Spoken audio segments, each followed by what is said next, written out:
Hello everyone, this is Dr. Jyoti Acharya. Today we will discuss about project planning. परियोजना नियोजन के बारे में आज हम अध्ययन कर रहे हैं। वैसे तो परियोजना नियोजन बहुत ही विस्तृत टॉपिक है, बहुत ही बड़ा टॉपिक है, लेकिन हम एंटरप्रेन्योरशिप में हम इसके बारे में सूक्ष्म अध्ययन करेंगे। जो मुख्य बातें हैं मैं उसमें बताऊंगी। तो सबसे पहले हम समझ लेते हैं कि परियोजना नियोजन होता क्या है। परियोजना नियोजन शब्द जो है दो शब्दों से मिलकर बना है, परियोजना तथा नियोजन। तो हम इन दोनों का सबसे पहले अर्थ स्पष्ट करेंगे। तो सबसे पहले हम देखते हैं परियोजना किसे कहते हैं। देखिए, जो ये डिक्शनरी ऑफ मैनेजमेंट है, प्रबंध शब्दकोश जो है, उसमें परियोजना नियोजन की जो परिभाषा दी गई है मैं उसको बोल के सुना देती हूँ। परियोजना एक निवेश है जो किसी योजना के अनुसार किया गया है ताकि एक निश्चित समय में निश्चित उद्देश्य को प्राप्त किया जा सके तथा जो उस उद्देश्य की प्राप्ति के साथ ही समाप्त हो जाता है। तो परियोजना क्या है? किसी योजना के अनुसार किया गया एक निश्चित उद्देश्य प्राप्त किया जा सके वो निवेश है, और उद्देश्य की प्राप्ति के जैसे ही उद्देश्य की प्राप्ति हो जाती है वो समाप्त हो जाता है। तो उद्यमी कई तरह की परियोजनाएं बनाते हैं, स्थापित एवं संचालित करते हैं। कुछ उद्यमी परियोजना बनाते हैं, उन्हें स्थापित करते हैं, उन्हें बेच देते हैं, किंतु इनमें से प्रत्येक स्थिति में प्रोजेक्ट प्लानिंग बहुत ही अनिवार्य है। तो प्रोजेक्ट प्लानिंग के संबंध में जो निष्कर्ष पहुंचता है कई सारी परिभाषाओं का अध्ययन करने के बाद में, वो ये है कि परियोजना एक विशेष उद्देश्यों के लिए कोई विशेष उपक्रम या कार्य है जिसको पूरा करने के लिए समय, बजट एवं निष्पादन मानदंड पूर्व निर्धारित होते हैं और जिसका मूल्यांकन भी इन्हीं समय, बजट एवं निष्पादन मानदंड तत्वों के आधार पर होता है। अब हम नियोजन के बारे में थोड़ा सा समझ लेते हैं। नियोजन किसे कहते हैं? ग्रे तथा स्मेल्ट्जर की डेफिनेशन में बता रही हूँ आपको। नियोजन लक्ष्यों को निर्धारित करने तथा उन तक पहुँचने के लिए विधियों या मार्गों को निर्धारित करने की प्रक्रिया है। तो परियोजना नियोजन का कुल मिलाकर के क्या तात्पर्य होता है? परियोजना नियोजन वह प्रक्रिया है जिसमें किसी परियोजना के उद्देश्यों को निर्धारित किया जाता है। तत्पश्चात उन उद्देश्यों की प्राप्ति हेतु संसाधन कौन कौन से होंगे? वित्तीय अर्थात बजट, मानवीय एवं भौतिक संसाधन आदि। उन संसाधनों, नीतियों, नियमों, कार्यविधियों, कार्यक्रमों आदि का निर्धारण किया जाता है ताकि उस परियोजना को पूर्व निर्धारित साधनों से एवं निष्पादन प्रमापों के अनुरूप निर्धारित समय में पूरा किया जा सके। ये तो हो गया परियोजना नियोजन का अर्थ, मैंने अर्थ बताया आपको। अब हम देख लेते हैं कि कोई भी परियोजना नियोजन की एक व्यापक प्रक्रिया होती है, तो इसके जो सिस्टमेटिक चरण क्या होंगे, स्टेप क्या होंगे, स्टेज क्या होंगे, उसके बारे में हम अध्ययन कर रहे हैं। तो परियोजना नियोजन के जो मुख्य चरण हैं वो एक एक करके हम अध्ययन करेंगे। पहला देखिए, परियोजना योजना, विचार, उद्गम अवस्था, प्रोजेक्ट आइडिया ओरिजिन स्टेज। परियोजना नियोजन की आवश्यकता तब पड़ती है जबकि किसी उद्यमी के मन में किसी परियोजना को प्रारंभ करने का विचार उत्पन्न होता है। परियोजना स्थापित करने का विचार कई कारणों से उत्पन्न हो सकता है। सामान्यतः उद्यमी के मन में किसी परियोजना को प्रारंभ करने का विचार तब उत्पन्न होता है जबकि अपने आसपास के वातावरण में परियोजना के लिए कोई उपयुक्त अवसर देखता है। उद्यमी जब अपने आसपास के लोगों की समस्याओं, आवश्यकताओं, चुनौतियों आदि को देखता है तो उसके मन में किसी परियोजना को प्रारंभ करने का विचार उत्पन्न हो सकता है। कभी-कभी उद्यमी नवीन आविष्कारों को देखकर उसे अपनाना चाहता है, तब भी उसे अपनाने के लिए उसके मन में प्रोजेक्ट स्टार्ट करने का विचार उत्पन्न हो सकता है। तो इस प्रकार से वह परियोजना, उद्यमी के दिमाग में परियोजना कई विचार जो है कई माध्यमों से आ सकते हैं, जैसे लोगों से संपर्क, लोगों की प्रवृत्तियां, मौज शौक के द्वारा मित्र संबंधियों परिवारजनों आदि के बीच कुछ घटनाएं, समाचार की चर्चा, पुस्तिकाएं, पत्र पत्रिकाएं, टीवी, रेडियो, जनसंचार माध्यम, व्याख्यान, लेक्चर्स, कवि सम्मेलन, गीत संगीत कार्यक्रम, प्रदर्शनियां, मेले, सेमिनार, कार्यशालाएं, पेशेवर संघ, बैंक, बीमा कंपनियां, व्यावसायिक सलाहकार, आपूर्तिकर्ता संस्थाओं द्वारा, मध्यस्थों द्वारा, तकनीकी विशेषज्ञों द्वारा। तो ये कई सारे माध्यम है जिन माध्यमों से किसी भी उद्यमी के मस्तिष्क में विचार आ सकता है, किसके लिए? प्रोजेक्ट बनाने का। नेक्स्ट पॉइंट लेते हैं हम, परियोजना पहचान अवस्था, प्रोजेक्ट आइडेंटिफिकेशन स्टेज। इस अवस्था में परियोजना के संबंध में उत्पन्न या प्राप्त सभी विचारों का विश्लेषण एवं मूल्यांकन किया जाता है तथा किसी परियोजना की पहचान की जाती है।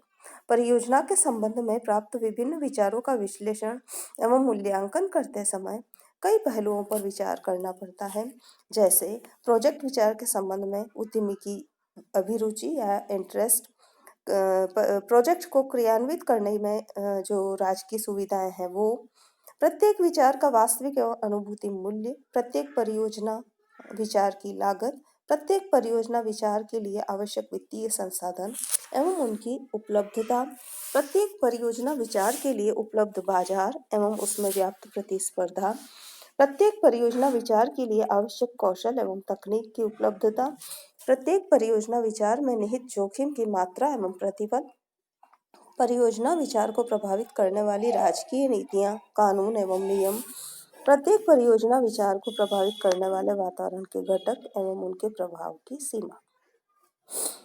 तो इस तरह से जो है ये सभी पहलू जो होते हैं वो विचारणीय होते हैं। नेक्स्ट है, तीसरी अवस्था कौन सी आती है?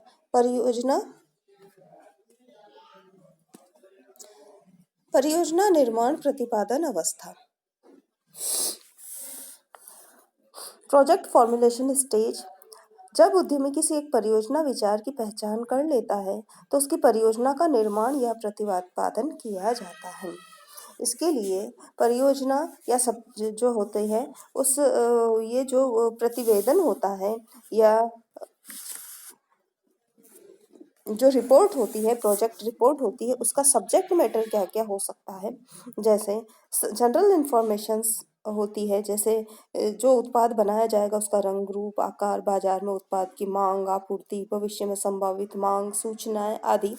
फिर बाद में प्रोजेक्ट का स्टेटमेंट बनाया जाता है, जैसे परियोजना के लिए आवश्यक जो इंफ्रास्ट्रक्चर चाहिएंगे, सुविधाएं चाहिएगी, रॉ मटेरियल, शक्ति, ऊर्जा, ट्रांसपोर्टेशन, कम्युनिकेशन, जल की सुविधाएं आदि सभी चीज़ें, जो ये quality control, research and development आदि सूचनाओं के बारे में विवरण बनाया जाएगा।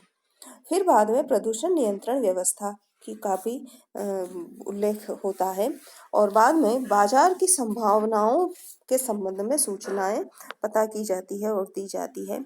फिर पूंजी लागत तथा पूंजी स्रोत जो है वो मुख्य चीज़ है, जो कैपिटल सोर्सेज होते हैं, जो लागत लगेगी, जैसे फिक्स असेट्स, भवन, संयंत्र, फर्नीचर, प्रिलिमिनरी एक्सपेंसेस आदि लागत का उल्लेख किया जाता है। उसके बाद में वर्किंग कैपिटल का भी उल्लेख किया जाएगा। तत्पश्चात जितने भी लाभ हो संभावित लाभ होते हैं उसका उल्लेख किया जाएगा और उसके बाद में परियोजना क्रियान्वयन का कार्यक्रम बनाया जाएगा, प्रोग्राम बनाया जाएगा और लास्ट में अंत में जो है वो परियोजना रिपोर्ट की सभी प्रमुख बातों का सारांश लिखा जाएगा। तो ये परियोजना निर्माण प्रतिपादन अवस्था होती है जिसमें एक रिपोर्ट तैयार की जाती है और ये उपरोक्त जो मैंने आपको सूचनाएं बताई उन सभी सूचनाओं का उल्लेख किया जाता है। उसके बाद में जो नेक्स्ट पॉइंट आता है वो है परियोजना साध्यता अध्ययन अवस्था या परियोजना मूल्यांकन अवस्था, प्रोजेक्ट फिजिबिलिटी स्टडी स्टेज और प्रोजेक्ट अप्रेजल स्टेज। इस अवस्था में इस बात का अध्ययन किया जाता है कि जो परियोजना बनाई गई है वह विभिन्न आधारों पर कितनी व्यावहारिक एवं लाभदायी है। इससे संपूर्ण परियोजना का मूल्यांकन हो जाता है। तत्पश्चात जो है नेक्स्ट पॉइंट हमारा आता है परियोजना चयन अवस्था। प्रोजेक्ट सिलेक्शन स्टेज परियोजना की साध्यता का बाजार घटकों, तकनीकी घटकों तथा वित्तीय घटकों के आधार पर अध्ययन एवं मूल्यांकन हो जाता है।